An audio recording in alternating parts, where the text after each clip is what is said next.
Hey everyone, I'm Jai here, and welcome to another edition of Mando Monday. A little bit late, but you know what? Sorry, I didn't get a chance to until like late Friday. Didn't have a chance to make the video. Also, over the weekend, again, no chance. So here we are. I'm doing this while I'm at work here on Monday, and I'm gonna post it just as soon as I'm done. So, quick summary. This is episode 2. This is chapter 2. Season 2, episode 6. I think it's chapter 14. The Tragedy. So, in this episode, instead of doing another one of those side quest things, Mando goes straight to Tython.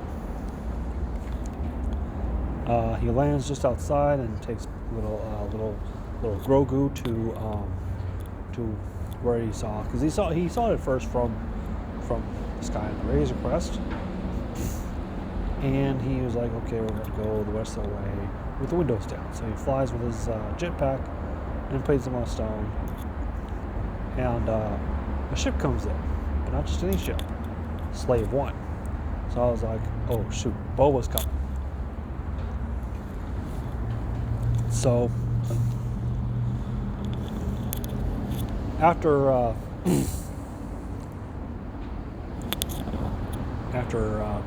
Boba does he tries to tell the kids it's time to go, and the stone activates, and you're hearing some background noise here. Like I said, I'm still at work doing this, and I'm technically on duty because I'm in an area where I'm like okay about doing this kind of thing. But anyway, so he tells the kid, come on, it's time to go, and he activates, and he gets knocked away. So he goes to find out what's going on, and Boba Fett comes on and tells him that he wants his armor. And as an insurance policy, he has Fennec from season 1 with a sniper rifle trained on Lord Grogu. So they're trying to do a thing, and all of a sudden a landing ship comes, and it's Imperials. It's basically a bunch of stormtroopers. They're coming out. They're all like, okay, fine. And all I'm thinking is, man, Boba Fett can wreck shit even without his armor, because he had one of those Sam Peel gaffy sticks, and he was just wrecking those stormtroopers. Mando goes back up to the thing, says, come on, we gotta go. So at one point, Boba looks over to the ship, the Razor Crest, and they're surrounded, and all, Fennec and Mando are surrounded by the stormtroopers, and he just goes, oh, well, actually, at one point, Fennec makes its way to a rock, she pushes it, and we have a little bit of an Indiana Jones moment, the rolling rock kind of thing.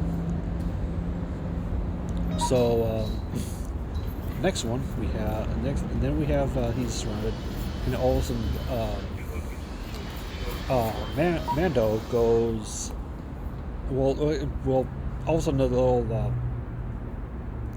like a grenade comes out, boom. And Boba Fett's back in his armor, and I'm like, oh shit, Boba's back now. He just continues to wreck the stormtroopers. Well, they start to take off. They head back to their ships, start to take off. He takes out one, and one takes out the other. So he basically kills two birds with one stone. Then you see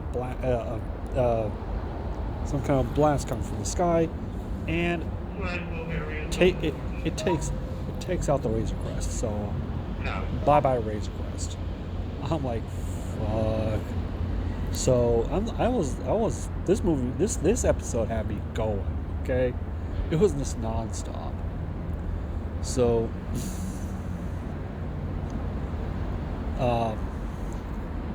then they send out Dark Troopers, which are like these robotic things. he sends him out, has him pick up the kid, and he has him pick up Grogu, and he goes back into Boba tails him in Slave One, and he realizes, oh shoot, the Empire's back. So they go back down. Mando's looking through the wreckage, and he finds the little ball that he was playing with Grogu earlier.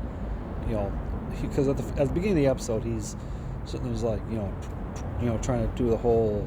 He says he calls him by his name a couple of times. And he has a little ball, and then I was like, that's kind of a father-son moment, because come on, Mando's basically like a father to little Grogu. Anyway, he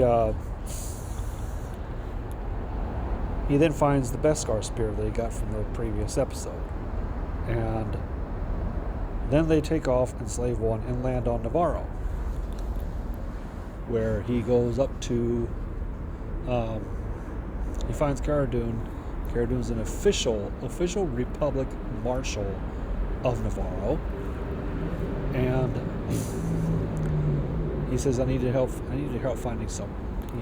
It's Bill. I don't know the guy Bill Burr, but when people saying it's Bill Burr. I'm like, okay, fine. Yeah, he's a big thing. He was from the first season when Mando did that whole prison thing. So next thing you see is that she's all like, I can't do it unless I can't. Basically, she says that she can't. She's a Republic Marshal now. She can't, break rules and stuff like that. He says they have the kid, which makes me think of that whole Rick and Morty meme where he's all like, "Son of a bitch, I'm in." So then you see them on Moff Gideon's ship, and little Grogu is just wasting the stormtrooper.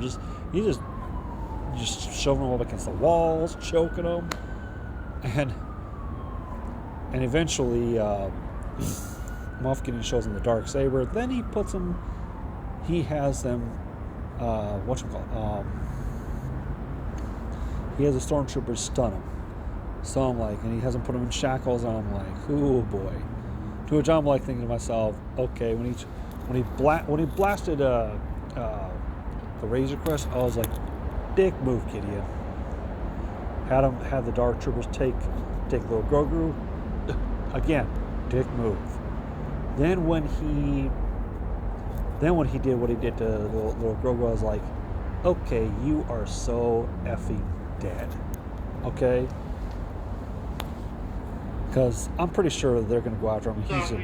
He's going to get wasted. Now, here's a little theory I have. Moff Gideon has to have a superior. And all I'm thinking is, since he was mentioned in the previous episode, maybe Moff Gideon's superior is Grand Admiral Thrawn. Which, that will be so fucking good. To actually finally bring Thrawn into this. I mean, I think Thrawn was in. I don't know. I don't, like I said, I haven't watched Clone Wars. I actually just started watching Clone Wars. I haven't watched Rebels, but I hear that he was in Rebels, and I'm like, okay, so. And come on, we got to bring Grand Admiral Thrawn to this. So anyway, this episode I think was easily one of the best. It's just like constant, like it's constantly going at you. Okay, it's not stopping. So, also this episode was directed by Robert Rodriguez, and I'm like, holy shit, Robert Rodriguez, the guy behind like Desperado, Dusk Till Dawn. There's such good movies, and he's just like, I'm like, holy shit, this guy did this. If there's anything that's like kind of hold on a second. Sorry, my phone was kind of like going out. Anyway, if there was anybody who could have done something like this, I would say it would be Rodriguez. So, like I said, love this episode, and I can't wait for the next one. Until next time, this is Lowell Jazz saying thank you all for watching. Take care of yourselves, and as always, this is the way.